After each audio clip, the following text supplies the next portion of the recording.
Patay sa pamamaril ang isang traffic enforcer na mahigpit daw sa pagsasagawa ng tinatawag na emission test sa mga sasakyan. Dalawang nasisilip na motibo sa krimen at yan ang tinutukan ni Oscar Oida. Eksklusibo. Nagsasagawa raw ng kanilang inspeksyon sa may Magallanes Osmeña Highway alas 8:30 kaninang umaga ang mga tauhan ng Makati Anti-Smoke Belching Unit nang biglang may humintong dalawang lalaking nakamotor sa kanilang harapan.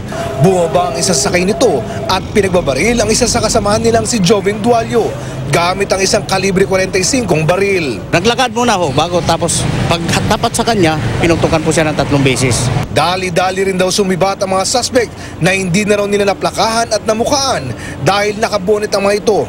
Hindi ko naanuhan sir kasi nataranta na po ako. Dahil katabi ko po siya. Isa sa mga anggulong tinutumbok ng Makati Police ay ang posibilidad na baka may kinalaman daw ito sa trabaho ng biktima. Kilala raw kasi itong mahigpit sa pagpapatupad ang Anti-Smoke Belching Unit ng Makati. Kwento sa amin ng mga pamilya na mayroon silang nahuhuli, parang sumasama yung loob sa kanila. Kaya ayun yung parang lumalabas na motibo ang nangyayari. Yung sa mga nahuli ng victim.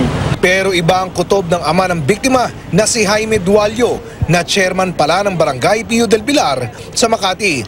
Posibleng dinamay daw ang kanyang anak ng mga nasasagasaan ng kanilang kampanya kontra droga sa kanilang barangay.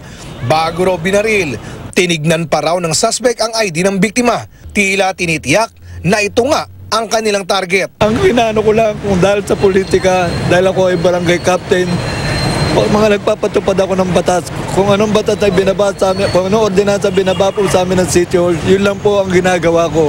Sa ngayon, patuloy ang pag-iimbestiga ng Makati Police. At para makasiguro, plano raw nilang samahan sa pag-ooperate ang mga tauhan ng Anti-Smoke Belching Unit ng Makati.